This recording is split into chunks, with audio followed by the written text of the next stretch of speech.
O que eu vim aqui mais porque a gente fez uns cálculos aqui, a gente devassou um pouco os números dos indiciamentos, né? Dos 37 indiciados, 25 são militares, tá? 25? Eu tinha 24 do Exército e um almirante da Marinha, tá? Este almirante, inclusive, era o comandante da Marinha, o Almir Garnier. Este que teria, segundo os seus colegas ministros, os demais ministros das Forças Armadas, aderido ao plano de golpe para perpetuar o Bolsonaro segundo no poder. As investigações da Polícia Federal. Ele está indiciado por isso, tá?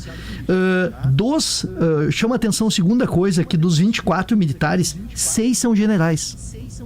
Eu não recordo na história deste país de tão grande número de oficiais de alto escalão indiciados por algum tipo de crime. Seja ele, a gente não está falando do chão de fábrica, a gente está falando de alto escalão. Seja ele corrupção ou subversão, nesse caso subversão.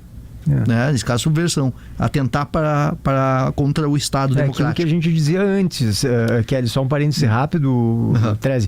É a chance que o Brasil tem de finalmente romper com uma tradição golpista, né? De tempos em tempos no Brasil surge uma turminha de farda aí, não vou dizer que são as Forças Armadas inteiras, porque não são, mas que acham que têm o direito de tomar o governo para si. E não são punidos, Treze. Quer dizer, a impunidade é comum, a anistia é uma frequente nesse caso, e isso dá margem para que retorne, para que esse ciclo se perpetue. Em outros países que fizeram o contrário, que puniram, não se tem mais notícia de golpe militar. A maioria desses 24 são oficiais superiores, ou generais, ou coronéis, ou tenente-coronéis. A maioria absoluta deles. Tem alguns capitães e tem se não me engano, tem um sargento aqui.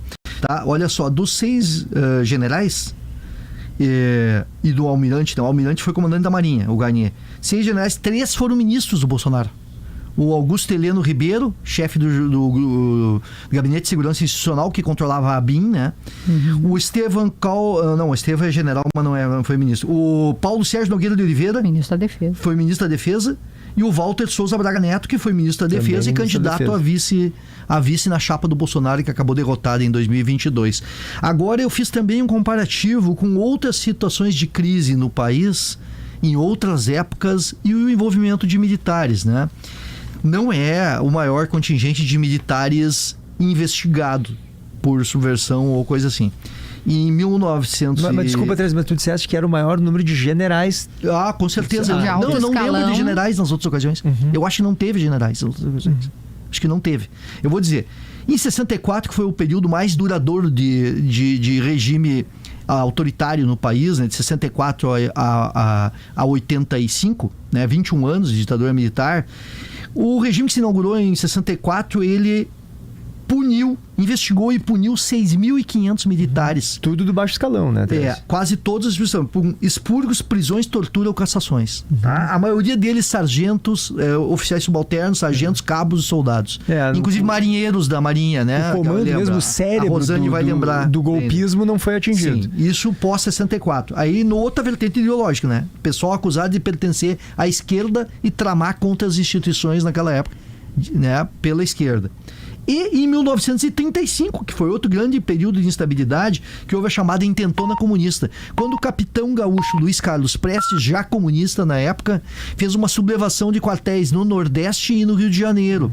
E o Prestes, naquela ocasião, deu errado a sublevação, inclusive ocorrendo muitas mortes nessa sublevação, né? O pessoal não sabe.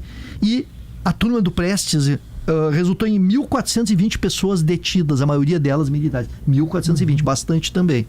Essa foi uma tentativa de golpe de esquerda. Não teve generais e acredito, nem lembro se de coronéis na nomenclatura essa expurgada das Forças Armadas na época. Nunca teve. Ou seja, na questão de investigação por atentar contra a pátria, né, que é isso o termo, o maior número, os mais graduados seria hoje.